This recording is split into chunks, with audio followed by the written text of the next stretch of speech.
ஒன்று சொல்றேன், எழுதி வச்சுக்கோங்க. இதுக்கு முன்னாடி இருந்தவங்க மாதிரியோ இல்ல இப்ப இருக்கிறவங்க மாதிரியோ ஊழல் செய்யவே மாட்டான்.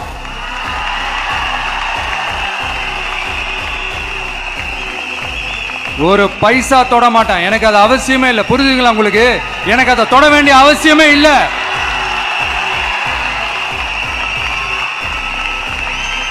ஒரு துளி ஊழல் கரை கூட படியவே படியாது, படியவும் விட மாட்டான்.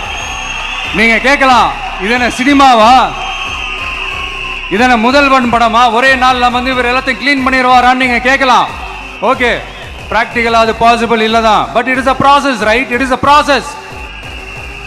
இப்படி எதுக்குமே ஆசைப்படாத ஒருத்தன் அரசியலுக்கு வர்றான் அப்படின்னா, அவன் கண்ணு முன்னாடி ஏதாவது ஒரு தப்பு நடக்குது அப்படின்னா, அவன் கண்ணு முன்னாடி ஏதாவது இந்த மாதிரி ஒரு ஊழல் நடக்குது அப்படின்னா, அதை பார்த்துக்கிட்டு அவன் சும்மா இருப்பான்னு நினைக்கிறீங்க?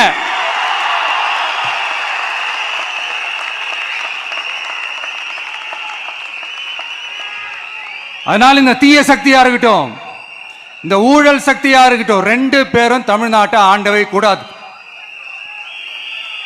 அப்படிப்பட்ட இந்த கட்சிகளை உண்மையா தில்லா எதிர்க்கிற அந்த கட்ஸும் கெத்தும் நம்ம கிட்ட மட்டும்தான் இருக்கு.